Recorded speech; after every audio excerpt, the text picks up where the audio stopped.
आज जो press conference की गई है, हम अपनी व्यथा जो सैनी आश्रम हमारे एक उत्तर प्रदेश में पूर्व मंत्री रहे राम सिंह सैनी जी और उनके कुछ साथियों ने सैनी आश्रम को हड़पने का षड्यंत्र किया है, एक साजिश की है, उसके लिए ये प्रेस हमने की है।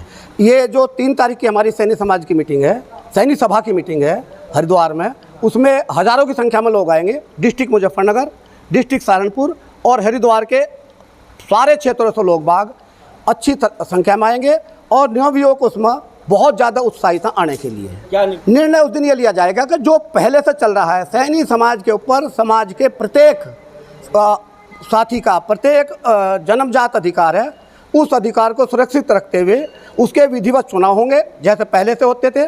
पहले उसके जो चुनाव करने वाले वो नॉमिनेट किए जाएंगे और हमारी जो साधारण सभा की सदस्यता है उसको हम लगभग 3000 कम से कम करेंगे। इस बार उनके बीच में चुनाव होगा। कौन है वहाँ पे कब्जा जो सैनी समाज, जो सैनी आश्रम ज्वालापुर है, पहले से सैनी सभा, इसकी जो ज़मीन है इसका बैनावा सैनी सभा जनपद हरिद्वार के पास है। पहले सहारनपुर होता था, अभी उसका हिस्सा कट कर हरिद्वार हो गया। उन्हीं के पास मालिकाना हक है। वो सारे एविडेंस हम प्रेस को पहले भी दे चुके हैं, सब जगह इसके बारे में बता चुके हैं। सारे एविडेंस है, उन्हीं के पास मालिकाना हक है और अभी तक भी सैनी समाज में वहाँ आश्रम में जो काम है वो सैनी सभा के पास ही है। कोई नई कमेटी को कोई एक्सेप्ट ही नहीं करता है उसके लिए। जी, कमरा किराए पे आप एक समझ सकते हैं, देने वाले भी वही हैं, लेने वाले भी वही हैं। जो लेने वाले हैं उनका आदेश सैनी है, जो सर्टिफिकेट दे रहे हैं कि मैंने इनको एक कमरा किराए पर दिया है वो भी आदेश सैनी है। तो इसलिए उसका कोई औचित्य बैठता नहीं, वो चीज़ ऑटोमेटिकली अपने आप निरस्त हो जाएगी। निर्णय 3 तारीख को लिया जाएगा और समाज के बीच में निर्णय लिया जाएगा और ये जो सारा का सारा प्रकरण है दूध का दूध और पानी का पानी हो जाएगा। देखिए, ये सारी चीज़ें एक ही चीज़ से पैदा होती हैं जब एक फर्जी कमेटी को बनाया गया और वो पूर्व मंत्री के संरक्षण में बनाया गया। पूर्व मंत्री ने अपने समर्थकों के साथ लगभग 24 सदस्य हैं और 7 संरक्षक बनाए हैं। पूर्व मंत्री राम सिंह सैनी जी की मैं बात कर रहा हूँ और उन्होंने पूर्व मंत्री जी ने जिस तरीके से समाज को धोखे में रखकर एक फर्जी कमेटी बनाई। फर्जी इसलिए है कि उसका किरायानामा झूठा, उसके जो उद्देश्य हैं वो संस्था के उद्देश्य कभी नहीं होते और संस्था में सदस्य बनाने और उनको हटाने का अधिकार अपने पास रखना, ये सारी चीज़ें गड़बड़ हैं। और इन सब पर जो सैनी सभा हरिद्वार है जिसका वो मूल रूप से वो कमेटी थी और उनका आपत्ति थी, इसीलिए अब 3 तारीख को साधारण सभा की बैठक बुलाकर पूरे मामले का पर्दाफाश होगा और निश्चित रूप से जिनकी नीयत खराब है उन पर समाज कार्रवाई करेगा। नहीं, पूर्व मंत्री कोई बहुत ताकतवर नहीं है। 2002 में वो समाजवादी पार्टी से लड़े, जमानत जब्त कराई। 2007 में वो बसपा से लड़े, जमानत जब्त कराई।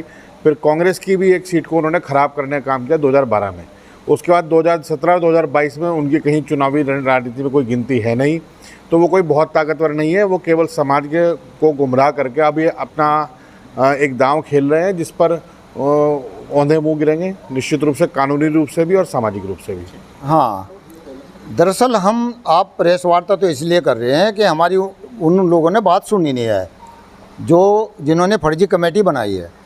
वो 20 आदमी 30 आदमी इकट्ठे होकर के बंद कमरे में उन्होंने अपनी एक फर्जी कमेटी बना ली, उसके का भी हमने विरोध किया। और हमारा कहना यह है कि यदि हमारी सैनी सभा जनपद हरिद्वार रजिस्टर्ड सैनी आश्रम ज्वालापुर की इस नियमावली में कुछ कमियां थी तो वहाँ इसका प्रस्ताव पास करते, पहले कार्यकारिणी में करते, फिर साधारण सभा में करते और संशोधन कर लेते। नई समिति बनाने का कोई औचित्य नहीं, वो तो सीधा सीधा आश्रम पर अपना अनाधिकार कब्जा करना है और लोगों को भ्रमित करके उन्होंने प्रस्ताव पास किया है।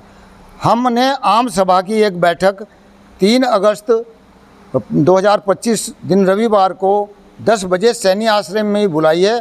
वो आम सभा की बैठक है, उसमें जनपद हरिद्वार के प्रत्येक क्षेत्र से, प्रत्येक कोने से सभी लोग आएंगे और हम चाहते हैं कि ये कमान युवाओं के हाथों में दी जाए और इसमें हमारी जो मातृशक्ति हैं, महिलाएं हैं, बहनें हैं, उनका भी प्रतिनिधित्व इसमें होना चाहिए क्योंकि अब तो सरकार भी कहती है कि महिलाओं का प्रतिनिधित्व होना चाहिए। क्या कारण रहा? वो कहते हैं, उनका ये कहना है कि इसको आश्रम को कोई कब्जा लगा, यदि इसका हमने कोई नई समिति आश्रम के नाम से नहीं बनाई तो उसको कोई कब्जा लेगा। मेरा कहना यह है, अरे 103 साल से तो आश्रम किसी ने कब्जा नहीं और यही सैनी सभा इसकी देख रेख करती है। हाई कोर्ट में जो वर्तमान में उस समिति के अध्यक्ष बने हैं जिसको मैं फर्जी समिति कह रहा हूँ, उसने हाई कोर्ट में खुद अपना एफिडेविट दे रखा है। उसके अध्यक्ष क्या है? अनिल सैनी उसके उस समिति के अध्यक्ष हैं। उन्होंने हाई कोर्ट में एक एफिडेविट दिया हुआ है, जिसकी कॉपी मेरे पास है, कि सैनी आश्रम जो कि मातृ संस्था सैनी सभा रजिस्टर्ड जनपद हरिद्वार है और वही इसकी देखभाल करती है, उसी के अधीनस्थ ये सैनी आश्रम कार्य कर रहा है। तो आज उसको अलग बनाने की क्या आवश्यकता थी? और जो बनाई है उसको यदि आप पढ़ोगे, मेरे पास कॉपी है, तो आप आश्चर्य में आ जाओगे। उन्होंने इस तरह की उसमें बाउंडेशन की है। 7 आदमी एक कमेटी बनाई और यदि कोई दूसरा व्यक्ति मेंबर बनना चाहता है तो 7 व्यक्ति रिकमेंडेशन करेंगे, उन्हें स्वीकार होगा तो व्यक्ति मेंबर बनेगा, उन्हें स्वीकार नहीं होगा तो नहीं बनेगा। और एक आगे की, यदि मेंबर बन भी गए कोई तो उसको वोट डालने का, मत देने का अधिकार होगा, चुनाव लड़ने का कोई अधिकार नहीं होगा। प्रतिशत वहाँ की जो मीटिंग है होती है 10 साल से, पिछले उसमें मैं उपाध्यक्ष था नरेश जी के उसमें, और मेरा नाम रविंद्र कुमार सैनी, और अभी भी सदस्य था।